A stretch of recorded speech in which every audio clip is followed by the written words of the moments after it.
ఆంధ్రవాసులే కదా, ఆంధ్రవర్షులే కాదు, ఈరోజు ఇది పూర్తయిన తర్వాత ప్రపంచంలో ఉన్న చాలా మంది ఇక్కడికి వచ్చి చూసి వెళ్తారు. ఇక్కడ ఎలా జరిగింది, ఎలా పనిచేశారు, ఎలా కన్స్ట్రక్షన్ చేశారు చూసి వెళ్తారు. అటువంటి ఐకానిక్ సిటీ ఇది మేము మళ్ళీ చెప్తున్నాను. సైబరాబాద్ నిర్మించిన గౌరవ ముఖ్యమంత్రి చంద్రబాబు నాయుడు గారి చేతుల మీదుగా మళ్ళీ నిర్మింపబోతున్న అమరావతి. ఎమ్మెల్యే ఎమ్మెల్సీ వాళ్ళు వచ్చి కూర్చుంటా ఉంటే ఇవ్వండి, వాళ్ళు అసెంబ్లీకి వస్తానంటే రాకుండా రావద్దంటున్నా రమ్మనే అంటున్నాం కదా, వాళ్ళు రావడం మానేస్తున్నారు. ఎమ్మెల్యేలు ఎమ్మెల్సీలు అందరికీనండి క్వార్టర్స్, వాళ్ళకి కూడా. అందరికీ నమస్కారం. ఈరోజు నాతో పాటు మీరందరూ కూడా వచ్చి చూస్తున్నారు. వాళ్ళగా చెప్పాలంటే ఆంధ్రప్రదేశ్ భవిష్యత్తు అనేది ఇక్కడ మనకి చాలా క్లియర్గా కనిపిస్తూ ఉంది. ఆంధ్రప్రదేశ్ భవిష్యత్తు అనే కన్నా ఆంధ్రప్రదేశ్ తాలూకా ఆత్మగౌరవం అనేది కూడా ఒక మాట చెప్పుకోవాలి. ఎందుకంటే రాష్ట్ర విభజన జరిగిన తర్వాత ఒక రాజధాని అమరావతిని మనం ఏర్పాటు చేసుకొని ఆ రోజు గౌరవ నరేంద్ర మోడీ గారిని ఇక్కడ తీసుకురావటం, ఇక్కడ శంకుస్థాపన చేసుకోవటం, అదే సందర్భంలో అసెంబ్లీలోని కూడా ఈ తీర్మానం ప్రవేశపెట్టినప్పుడు అప్పుడు ప్రతిపక్ష నాయకుడు, ఇప్పుడు పులివెందుల ఎమ్మెల్యే గొడ్లపాటి నాయకుడు జగన్మోహన్ రెడ్డి కూడా ఇక్కడే ఉండాలి రాజధాని అని చెప్పిన సందర్భాన్ని కూడా ఈ సందర్భం గుర్తు చేయాలి. తర్వాత వచ్చిన పరిణామాలు మీ అందరికీ తెలుసు. 2019లో ఎన్నో మాటలు చెప్పి ఇక్కడే అమరావతి ఉంటుంది అని చెప్పి కలబుల్లి మాటలు మాట్లాడిన తర్వాత సీఎం అయిన ఆ వ్యక్తి తర్వాత 2019 నుంచి 24 వరకు కూడా అమరావతిని కంప్లీట్గా నాశనం చేయడమే కాకుండా 3 రాజధానులని ఒక తెరలేపడం.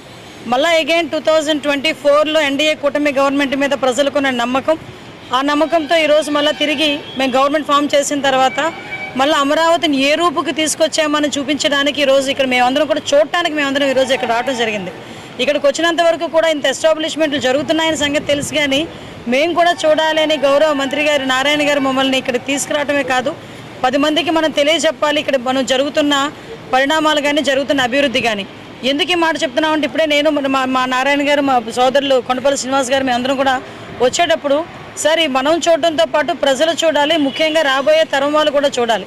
ఎందుకంటే ఇక్కడ జరగబోయే కార్యక్రమాలు కూడా చూస్తుంటే ఒక ఐకానిక్ బిల్డింగ్స్ కానీ, ఒక అసెంబ్లీ బిల్డింగ్ కానీ, ఈరోజు ఇక్కడ మనం ఉన్నాం ఎమ్మెల్యే క్వార్టర్స్ కానీ, ఒక మినిస్టర్స్ క్వార్టర్స్ కానీ, ఎమ్మెల్సీ క్వార్టర్స్ కానీ, ఐఏఎస్ ఆఫీసర్ బిల్డింగ్లు కానీ, ఐపీఎస్ ఆఫీసర్ బిల్డింగ్లు కానీ, అదేవిధంగా అన్నీ కూడా ఒకే దగ్గర ఉండేటట్టుగా ఒక ఆఫీసు సెటప్లు కానీ ఇవన్నీ కూడా చూస్తూ ఉంటే ఇది కదా ఆంధ్రప్రదేశ్ భవిష్యత్తు అంటే, ఇది కదా ఎన్డీఏ కూటమి గవర్నమెంట్ మీద ప్రజలకున్న విశ్వాసాన్ని మేము అందరం కూడా నిలబెట్టుకుంటున్నామంటే.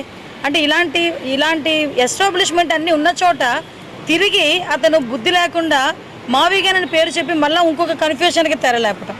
అసలు ఆ మావిగానని పదాలు ఉపయోగిస్తున్న చాలామందిని వాళ్ళు మీరు వస్తే చూపించడానికి మేము కూడా రెడీగా ఉన్నాం, ఇక్కడ ఏం జరుగుతుందో చూపించడానికి. ఇక్కడ జరుగుతున్న ఐకానిక్ బిల్డింగ్స్ గురించి కానీ, స్ట్రక్చర్స్ గురించి కానీ, ఇగో ఇప్పుడు గౌరవ మంత్రి గారు చెప్తున్నారు ఈ డిసెంబర్ కల్లా సుమారుగా 4000 మందికి మేము హ్యాండ్ ఓవర్ చేస్తాం. ఈ మంత్ ఎండింగ్ కల్లా ఎమ్మెల్యే క్వార్టర్స్, మినిస్టర్స్ క్వార్టర్స్ కూడా ఈ మంత్ ఎండింగ్ కల్లా మేము హ్యాండ్ ఓవర్ చేస్తామని చెప్పటం. ఈరోజు అక్కడికి వెళ్తే అందులో ఇక్కడ ఒక విషయం చెప్పాలండి, ఎలాగా అమరావతికి ఇక్కడ పనిచేస్తున్న వర్కర్స్ కూడా ఎలాగ బాండ్ అయ్యారంటే, ఇందాక నేను ఒక ఇంజనీర్ని చూశాను, ఐకానిక్ బిల్డింగ్ దగ్గర ఇంజనీర్ని చూశాను. ఆయన అన్నాడు, అమ్మ ఇప్పుడు ఈ పిల్లర్స్ అన్ని ఎప్పుడు వేసారండి అంటే 2014లో 2014-19 పీరియడ్లో వేసామమ్మ. తర్వాత 5 సంవత్సరాలు మేము మా పనులు చేసుకొని మమ్మల్ని పంపించేశారు. తర్వాత తిరిగి మళ్ళీ ఇక్కడికి ఆ అనుబంధంతో ఇక్కడికి వచ్చి పనిచేస్తున్నాను అంటే ఒక ఎమోషన్ కనెక్ట్ అయ్యి ఇక్కడ మన రాజధాని మనం నిర్మించుకుంటున్నామన్న ఒక భావనలో ఇక్కడ పనిచేస్తున్న ప్రతి ఒక్క ఎంప్లాయీ దగ్గర నుంచి ఆఖరికి ఇటుకు మోసే వాళ్ళు కూడా ఒక ఎమోషన్తో ఇక్కడ కనెక్ట్ అయి ఉన్నారు. ఇలాంటి ఎమోషన్ అన్నింటినీ కూడా పక్కకు పెట్టేసి ఈరోజు ఇక్కడ రైతుల ఎమోషన్ కనిపిస్తుంది, మహిళా రైతుల ఎమోషన్ కనిపిస్తుంది, ఇక్కడ పనిచేస్తున్న వర్కర్స్ ఎమోషన్ కనిపిస్తుంది, ఇంజనీర్ల ఎమోషన్ కనిపిస్తుంది, ఒక పక్క వర్కర్ ఐఏఎస్ ఆఫీసర్లు, ఐపీఎస్ ఆఫీసర్లు, మినిస్టర్స్, ప్రజాప్రతినిధులు అందరూ కూడా ఈరోజు రాష్ట్ర ప్రజలు అందరూ కూడా యాక్సెప్ట్ చేసిన అమరావతిది. ఇటువంటి అమరావతిలో జరుగుతున్న ఎన్నో కార్యక్రమాలను చూడాల్సిన బాధ్యత కూడా ఉంది. నేను మావిగాన్ అని మాట్లాడుతున్న